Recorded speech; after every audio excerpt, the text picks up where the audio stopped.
Salve Regina, Mater misericordiae, vita dulcedo, estes nostra salve.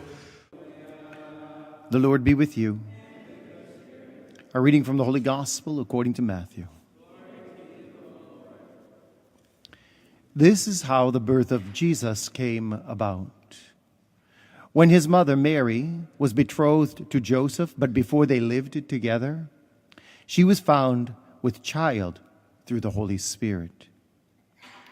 Joseph, her husband, since he was a righteous man, yet unwilling to expose her to shame, decided to divorce her quietly. Such was his will and his intention, when behold, the angel of the Lord appeared to him in a dream and said, Joseph, son of David, do not be afraid to take Mary, your wife, into your home. For it is through the Holy Spirit that this child has been conceived in her. She will bear a son, and you are to name him Jesus, because he will save his people from their sins. All this took place to fulfill what the Lord had said through the prophet. Behold, the virgin shall be with child and bear a son, and they shall name him Emmanuel, which means God is with us. When Joseph awoke, he did as the angel of the Lord had commanded him, and took his wife into his home. He had no relations with her until she bore a son, and he named him Jesus. The Gospel of the Lord.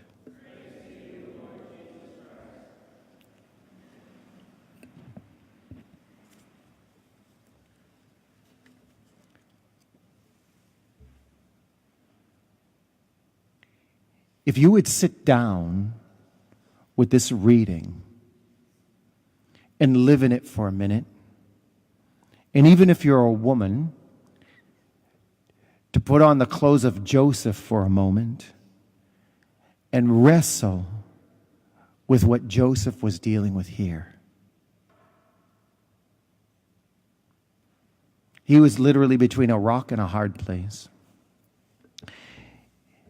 It reminded me of a homily that I heard at a funeral by a priest, and the deceased was a priest who died suddenly and under very tragic circumstances.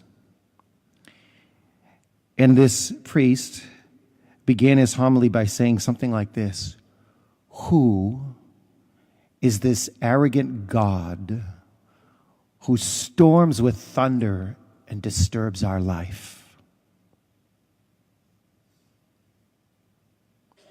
But isn't that how it seems sometimes? Can you imagine Joseph? He had plans. By what we can see, he's kind of a quiet man. He was enjoying his life as a carpenter. He found this beautiful girl, Mary, probably counting on a nice quiet life in his carpenter shop, showing his son how to carve yokes and make tables. And this God comes and disturbs him, disturbs everything. He shakes up his whole life. Something I read this morning connected this with the angst of Abraham, asked to sacrifice his only son, who was supposed to be the founder of a great nation. This is so out in left field for Joseph. He's going to become a more celebrated figure when he wanted a quiet existence. Everything is changing in front of his face. And yet, at the same time, anyone who has a family experiences the same thing. A baby changes everything. There's nothing like the disturbance of new life. It's not what we expected, and the future isn't what we thought it would be. And there he is again, God disturbing us, moving us from a comfort zone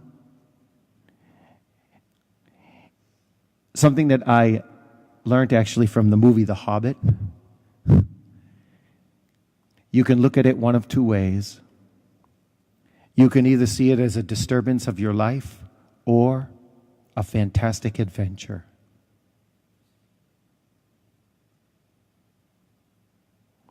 And so here they go.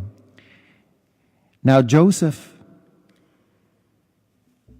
you don't see it here, but now Joseph, who wanted to be a quiet man, becomes a very prominent figure in salvation history.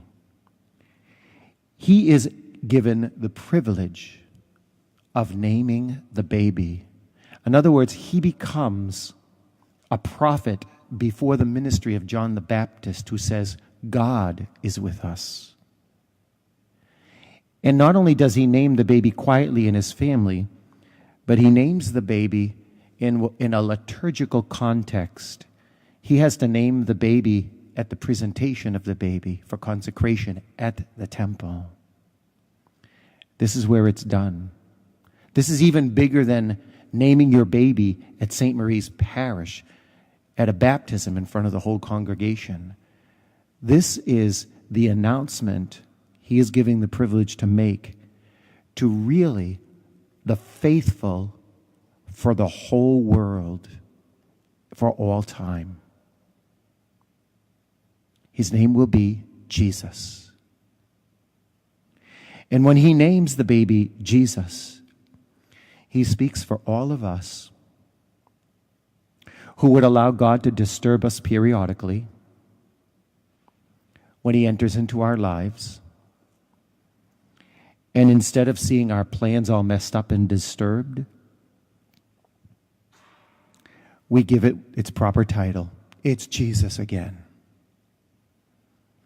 And he's calling me to a new adventure. I don't know where it's taking me, but he promised it would be fantastic. And so we go. This is faith. This is the faith of Joseph.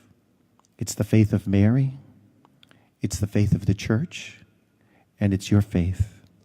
Regina Celi, letare